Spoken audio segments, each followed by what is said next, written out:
Julio Jiménez Martínez, vicepresidente del Colegio Nacional de Abogados, el Foro México. Bueno, doctor Julio, gracias. ¿Cómo has estado? Muy buenas noches. Javier, un placer saludarte. Muy buenas noches a ti, a tu importante auditorio, a tus órdenes. Gracias. A ver, 3-2 quedó la votación. Lo que me pregunto no es qué decidieron los tres, sino por qué los dos decidieron lo contrario. ¿Qué pudo haber ahí? Y además, ¿qué piensas de esto que ahora es ir tras el juez que determinó esto para que el Poder Judicial suspendiera el proceso de selección de candidatos a la elección de junio, que deben de estar todos ellos ya listos el 12 de febrero para que se eche a andar el proceso en términos ya formales? De todo esto, ¿cómo entendemos todo esto, abogado? A ver, ayúdanos, doctor.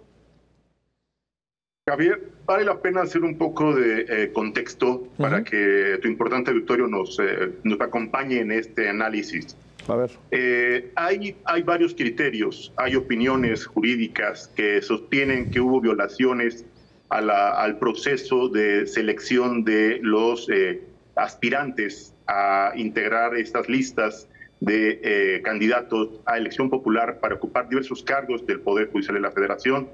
Estas consideraciones promovidas por diversos ciudadanos argumentaban que violaban sus derechos humanos. Acuden a una instancia federal, en este caso al juicio de amparo. El juez primero de distrito en Michoacán valora, considera a su criterio, reitero, a su criterio, que es procedente la suspensión, ordena inmediatamente al comité que suspenda los trabajos porque hay violaciones a los derechos humanos, porque encontraron serias irregularidades en los procesos de registro, en los procesos de selección de estos aspirantes. Sin embargo, hay que reconocer algo más allá de que estamos de acuerdo o no de acuerdo con esta reforma constitucional, más allá de las filias o las fobias políticas, es más allá de nuestra opinión personal, jurídica, política o social, hay que reconocer que en México vivimos en un Estado de Derecho todavía, donde hay una estructura, hay competencias, hay materias muy claras, y en este caso, pues el juez primero de distrito no es competente para pasar por encima de un proceso inédito, polémico, pero en este proceso donde la Constitución, la reforma constitucional, le ordena a este comité integrado por diversos expertos, miembros, obviamente, para evaluar a los aspirantes que se inscribieron en el Poder Judicial para, obviamente, contender en este proceso de elección popular a diversos cargos del Poder Judicial de la Federación. Obviamente no hay competencia. La Sala Superior del Tribunal Electoral, atendiendo a sus facultades y atribuciones, resuelve y se pronuncia, algo que no hizo la Corte. La Corte se reservó y no se pronunció, por ello consideró prudente, correcto y acertado el exhorto que solicita la integrante del Tribunal Electoral, Yanino Talora, la consejera, valora prudente exhortar a la Corte para que haga un pronunciamiento formal, jurídico, y defina precisamente estos alcances que están generando incertidumbre, que están vulnerando una reforma constitucional y que están poniendo, obviamente, en un escenario de serios aprietos el quehacer o la actividad que están obligados a cumplir los comités, porque tenemos fechas y tiempos perentorios.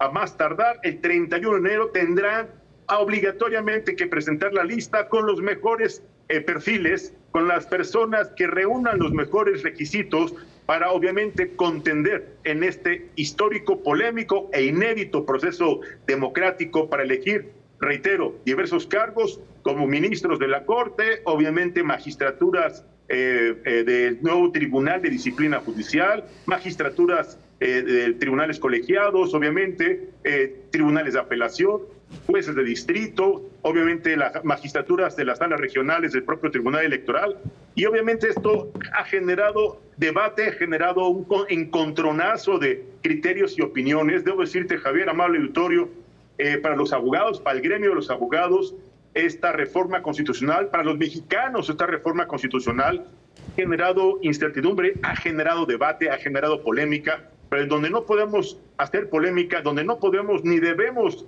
debatir, es lo que la ley y la Constitución con toda claridad le reconocen y le otorgan competencia absoluta al Tribunal Electoral, donde sus sentencias, sus resoluciones tienen carácter definitivo, son inapelables. Obviamente hay facultades y atribuciones para que le den vista a la Fiscalía General de la República y obviamente le den vista al Consejo de la Judicatura para que procedan en términos de lo que establecen la propia ley y los mecanismos de impugnación en materia electoral. Vale la pena recordar que el juez primero de distrito suspende el proceso, no suspendió las actividades definitivas del comité, por ello dan 24 horas para que reanuden las actividades y dentro de las primeras 24 horas, las primeras 6 tenían que notificar qué acciones habían emprendido para cumplir con esta sentencia, esta resolución, que como bien referías, acertadamente nos comentabas, dividida, una votación no fue, pues obviamente, apoyada por la mayoría de los consejeros, los magistrados del Tribunal Electoral. Obviamente hay que reconocer que hay una gran variedad de opiniones, un contraste de criterios y, ¿por qué no?, hasta yo diría un enfrentamiento de posiciones ideológicas y políticas. Qué difícil es resolver cuando la política ha contaminado la administración de justicia. Qué complejo es administrar justicia cuando existe una invasión de competencias, cuando existe un ejercicio indebido o excesivo de las atribuciones de un juez federal. Reitero, más allá de que estamos a favor o en contra de este polémico proceso democrático, la verdad es que debemos reconocer que el Tribunal Electoral está actuando conforme a la ley, respetando su esfera de competencias y haciendo valer lo que nuestra Constitución le atribuye para darle vista, reitero, a la Fiscalía General de la República y al propio Consejo de la Judicatura. Javier. A ver, doctor, ¿qué supones, digamos, qué argumentación, bueno, supimos de ella, pero qué argumentación prevalece de los 5 integrantes del tribunal, de 2 de ellos, que con el conocimiento de las leyes, reconociendo la reforma, toda una serie de circunstancias que incluso nos has hecho referencia, votan en contra? Porque además estamos hablando de que 2 de ellos, los 2 que votaron en contra, pues son reconocidos por un gran trabajo que han hecho a lo largo de mucho tiempo. Y te diría, ¿por qué la Corte rehuyó el asunto? ¿Y qué tanto, si se va con la Corte diría algo diferente de lo que dijo el tribunal, lo cual no lo veo? A ver, una reflexión sobre esas 2 cosas, doctor. Javier, no me atrevería a especular ni a generar un posicionamiento definitivo sobre los criterios de estos 2 expertos magistrados del Tribunal Electoral. Lo que sí puedo decir es que ellos no comparten este proceso, este ejercicio de elección popular. Ellos han sido muy categóricos, de acuerdo a su opinión, de acuerdo a su interpretación, de acuerdo a su personal análisis, consideran que no es correcta esta resolución de la Sala Superior, este pronunciamiento de la magistrada presidenta del Tribunal Electoral es categórico, es claro, es contundente.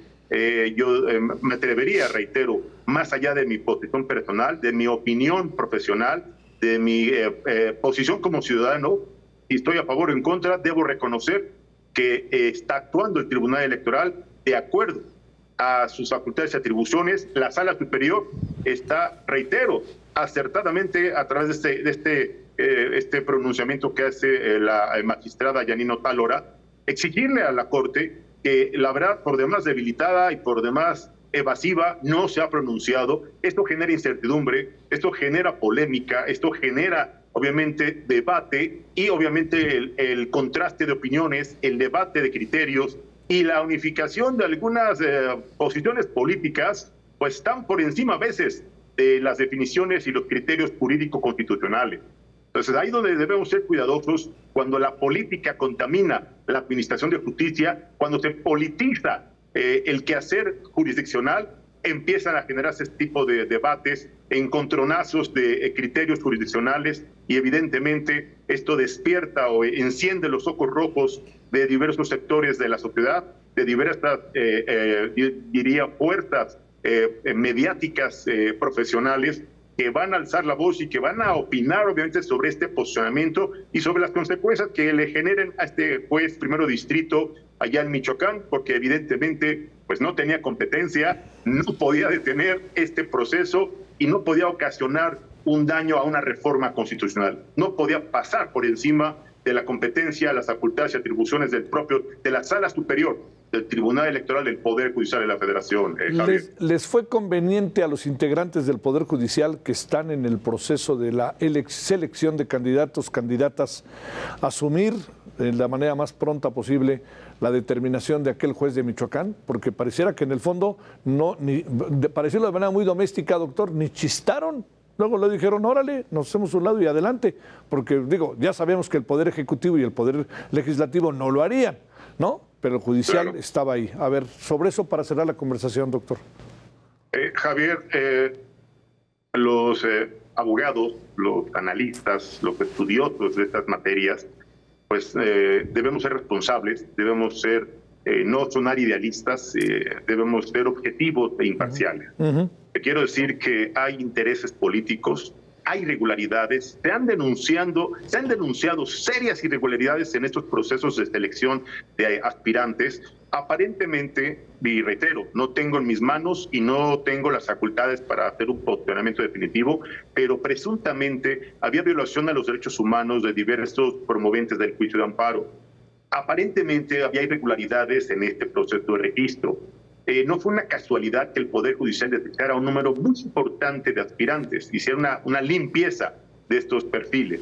Sin embargo, debo decirte, Javier, amable auditorio, que la reforma va más allá, reitero, de que estemos a favor o en contra, más allá de que pueda generar un grave daño a la administración de justicia, más allá de que pueda generar escenarios de incertidumbre y de gran desconfianza hacia los inversionistas, los capitales y hacia los hombres y mujeres que hoy pueden estar demandando, exigiendo pues justicia.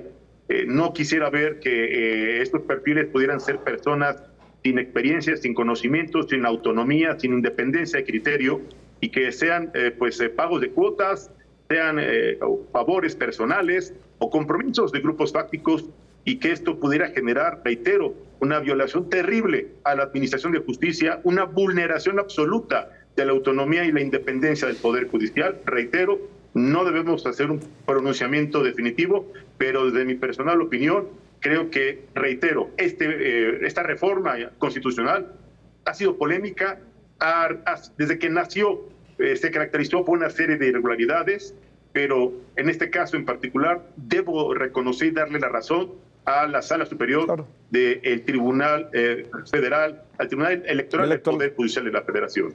Así es, Javier. Te mando un gran saludo, doctor. Gracias que estuviste con nosotros de nuevo. Buenas noches. Javier, es un placer saludarte. Muchas gracias. Muy buenas noches. Gracias a ti.